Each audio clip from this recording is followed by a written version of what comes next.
चलिए साथियों, हम आपके लिए जीके और जीएस के मोस्ट इम्पॉर्टेंट क्वेश्चन लेकर आ गए हैं, जो एग्ज़ाम की पॉइंट ऑफ व्यू से मोस्ट इम्पॉर्टेंट है। चलिए साथियों, क्वेश्चन नंबर 1 हमने लगा दिया है। देखिए क्या कह रहा है।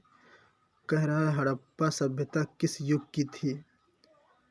तो साथियों, क्या कांस्य युग की थी, नवपाषाण युग की थी, पुरापाषाण युग की थी, लौह युग की थी। साथियों, हड़प्पा सभ्यता कांस्य युग की थी। ऑप्शन ए इसका एकदम राइट आंसर है। चलिए साथियों, क्वेश्चन नंबर 1 दूसरा लगाने जा रहे हैं। ये देखिए साथियों, क्वेश्चन नंबर 2 हमने लगा दिया है। क्या कह रहा है। सिंध सभ्यता के घर किसके बनाए जाते थे। तो साथियों, ईंट से बने थे, या फिर बांस से बने थे, या फिर पत्थर से बने थे, या फिर लकड़ी से बने थे। तो साथियों, सिंध सभ्यता के घर ईंट से बने थे। ऑप्शन ए इसका राइट आंसर है। चलिए साथियों, अगला क्वेश्चन लगाते हैं। ये साथियों, कुछ टाइपिंग में एरर हो गया है। क्वेश्चन एकदम राइट है साथियों। देखते हैं क्या कह रहा है। कह रहा हड़प्पावासी किस युग सॉरी साथियों, हड़प्पावासी किस वस्तु के उत्पादन में सर्वप्रथम थे। तो साथियों, हड़प्पावासी मुद्रा के उत्पादन में सर्वप्रथम आए थे, या कपास के, या फिर जौ के, या गेहूं के। तो साथियों, हड़प्पावासी सर्वप्रथम कपास के उत्पादन में आए थे। ऑप्शन बी इसका राइट आंसर है। चलिए साथियों, अगला क्वेश्चन लगाने जा रहे हैं। क्वेश्चन नंबर 3 देखिए साथियों, मोस्ट इम्पॉर्टेंट क्वेश्चन, हर एग्जाम में पूछा जाने वाला। क्या कह रहा है। सिंध सभ्यता का बंदरगाह कौन था। तो साथियों, कालीबंगा था, या फिर लोथल था, या मोहनजोदड़ो, या फिर रोपड़। तो साथियों, सिंध सभ्यता का बंदरगाह जो कालीबंगन था। ऑप्शन बी इसका राइट आंसर है। चलिए साथियों, अगला क्वेश्चन लगाने जा रहे हैं। सॉरी साथियों, टाइपिंग में कुछ एरर है। सॉरी साथियों। चलिए साथियों, ये क्वेश्चन नंबर 5 हमने लगा दिया है। क्या कह रहा है।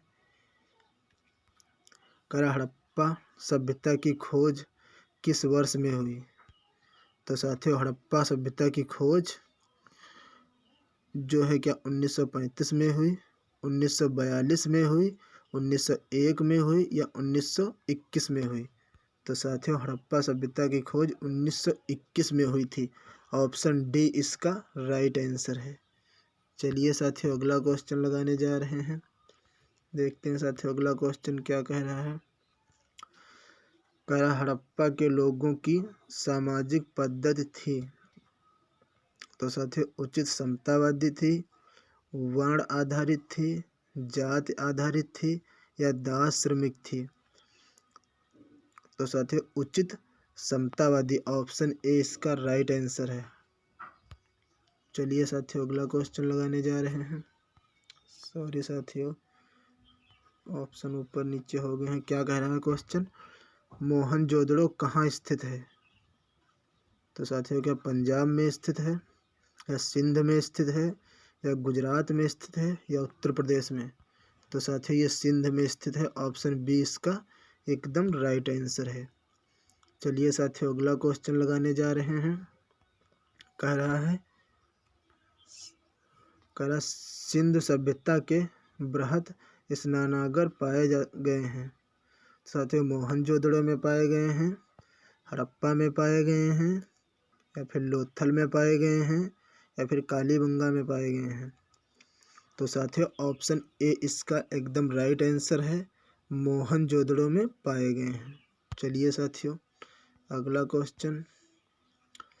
कह रहा पंजाब किस नदी के किनारे स्थित है। साथियों, मोस्ट इम्पॉर्टेंट क्वेश्चन है, कई एग्जामों में पूछा गया है। तो साथियों, चेनाब नदी के किनारे स्थित है, या सतलज नदी के किनारे स्थित है, या सिंधु नदी के किनारे स्थित है, या रावी नदी के किनारे स्थित है।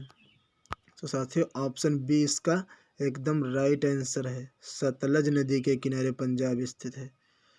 चलिए साथियों अगला क्वेश्चन लगा लेते हैं कि अगर आर्य शब्द का शाब्दिक अर्थ था। ये साथियों कम से कम 4-5 एग्जामों में क्वेश्चन पूछा जा चुका है।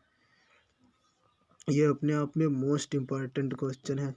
तो साथियों क्या है, वीर या योद्धा थे, श्रेष्ठ या कुलीन थे, विद्वान थे या बलवान थे। तो साथियों इसका आंसर जो है ऑप्शन बी एकदम राइट है, श्रेष्ठ या कुलीन थे।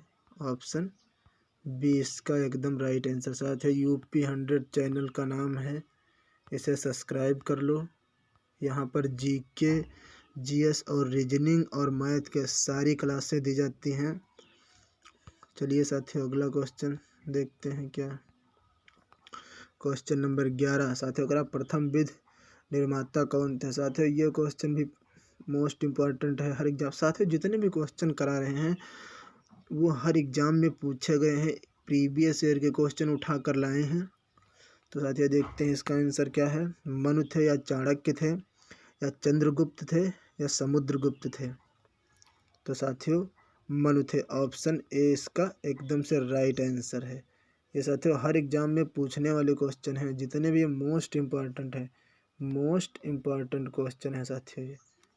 चलिए साथियों अगला क्वेश्चन लगाने जा रहे हैं। सॉरी साथियों टाइपिंग। अहिंसा का स्वरूप सर्वाधिक पालन किया जाता है। तो साथियों देखते हैं इसका आंसर क्या है। बौद्ध धर्म में साथियों किया जाता है, जैन धर्म में किया जाता है, हिंदू धर्म में किया जाता है, इनमें से कोई नहीं। तो साथियों इसका बी आंसर सही है, जैन धर्म में जो है किया जाता है पालन। यह साथियों यूपी 100 चैनल को सब्सक्राइब कर लो। साथियों यहाँ हर एग्ज़ाम की तैयारी कराई जाएगी, चाहे कांस्टेबल हो चाहे यूपीपी हो। चलिए साथियों अगला क्वेश्चन लगाने जा रहे हैं। देखिए साथियों चोल राजाओं ने किस धर्म को संरक्षण दिया था। तो साथियों क्या जैन धर्म को संरक्षण दिया था, जैन धर्म को संरक्षण दिया था, या फिर बौद्ध धर्म को संरक्षण दिया था, या शैव धर्म को संरक्षण दिया था, या इनमें से कोई नहीं। तो साथियों जो चोल राजा थे उन्होंने शैव धर्म को संरक्षण दिया था। ऑप्शन सी इसका एकदम राइट आंसर है। साथियों ये जो पीडीएफ है यूपी 100 चैनल है टेलीग्राम का, वहाँ साथियों इसकी पीडीएफ दे देंगे, वो भी हैंड राइटिंग, वहाँ से ले लेना। चलिए साथियों अगला क्वेश्चन लगाने जा रहे हैं। अगला क्वेश्चन क्या कह रहा है। साथियों संतो कहाँ का मूल धर्म है। क्या साथियों चीन का है, या फिर जापान का है, ऑस्ट्रेलिया का है, या फिर अमेरिका का है। तो साथियों ये जापान का है। ऑप्शन बी इसका एकदम राइट आंसर है। चलिए साथियों अगला क्वेश्चन आज का मोस्ट इम्पोर्टेंट, सबसे अगर मोस्ट इम्पॉर्टेंट तो ये क्वेश्चन साथियों ज़रूर याद कर लेना। देखते हैं साथियों का सबसे बड़ा महाकाव्य। क्या साथियों महाभारत है, रामायण है, पैराडाइज है, इनमें से कोई नहीं। तो साथियों ये महाभारत है। ऑप्शन सॉरी साथियों ऑप्शन ए सॉरी साथियों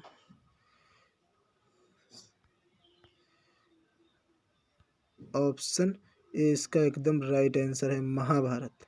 सबसे बड़ा महाकाव्य साथियों महाभारत है।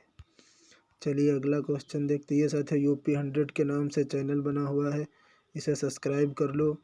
मैथ रीजनिंग जीके जैसे हर क्लासें यहाँ दी जाती हैं।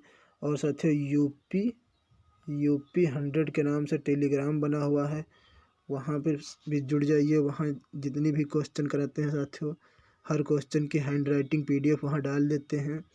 चलिए साथियों अगला क्वेश्चन क्या कह रहा है देखते हैं। कह रहा है किसके शासनकाल में इस्लाम धर्म को समाप्त किया गया।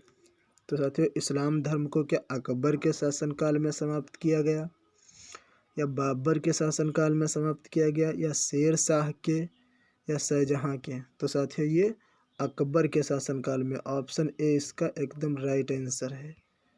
चलिए साथियों अगला क्वेश्चन लगा लेते हैं, देखते हैं क्या कह रहा है। कुछ साथियों मोस्ट इम्पॉर्टेंट जो दिवस हैं, अगले क्वेश्चन वो हैं दिवस। जो साथियों ये मोस्ट इम्पॉर्टेंट जो लगता है कि एग्जाम में पूछे जा सकते वो साथियों उठा कर लाए हैं। देखते हैं क्या कह रहा है। राष्ट्रीय हिंदी दिवस जो है मनाया जाता है साथियों 14 सितंबर को मनाया जाता है, 27 सितंबर को मनाया जाता है, या फिर 5 सितंबर को मनाया जाता है, या फिर 12 सितंबर को मनाया जाता है। तो साथियों ये 14 सितंबर को मनाया जाता है। ऑप्शन ए इसका एकदम राइट आंसर है। चलिए साथियों अगला क्वेश्चन लगाने जा रहे हैं। क्या कह रहा है। कह रहा है राष्ट्रीय पर्यावरण दिवस कब मनाया जाता है। ये तो मोस्ट इम्पोर्टेंट, पता नहीं कितने बार एग्जाम में आ चुका है ये। एग्जामिनर पूछता है, पता नहीं उसको इसमें क्या अच्छा लगता है। देखते हैं साथियों 5 जून को मनाया जाता है, या फिर 12 जून को मनाया जाता है, या फिर 10 जून को मनाया जाता है, या फिर 28 जून को मनाया जाता है। तो ये साथियों जो है 5 जून को मनाया जाता है। ऑप्शन ए इसका एकदम राइट आंसर है। चलिए साथियों अगला क्वेश्चन लगाने जा रहे हैं। कह रहा है राष्ट्रीय मतदाता दिवस कब मनाया जाता है। तो साथियों ये कब मनाया जाता है। 15 जनवरी को, या फिर 25 जनवरी को, या फिर 15 फरवरी को, या फिर 25 फरवरी को। तो साथियों ये जो मनाया जाता है 25 जनवरी को। ऑप्शन 20 का एकदम राइट आंसर है। चलिए साथियों अगला क्वेश्चन लगाने जा रहे हैं, जो कि आज का लास्ट क्वेश्चन होगा। मोस्ट इम्पोर्टेंट ये भी साथियों क्वेश्चन है। किसान दिवस कब मनाया जाता है। तो ये साथियों 23 जुलाई को मनाया जाता है, या फिर 23 दिसंबर को, या फिर 23। साथियों इसमें एक क्वेश्चन या दो रिपीटेड हो गए। यहाँ पर दिसंबर की जगह पर साथियों नवंबर कर लीजिए। ये दिसंबर की जगह पर यहाँ पर नवंबर सॉरी साथियों। चलिए साथियों ये इस क्वेश्चन का राइट आंसर है 23 दिसंबर को। ऑप्शन बी इसका जो है एकदम राइट आंसर है। चलिए साथियों आज के 20 मोस्ट इम्पॉर्टेंट क्वेश्चन हमने आपको करा दिए हैं। साथियों अगर क्लास अच्छी लगी हो तो लाइक कर देना।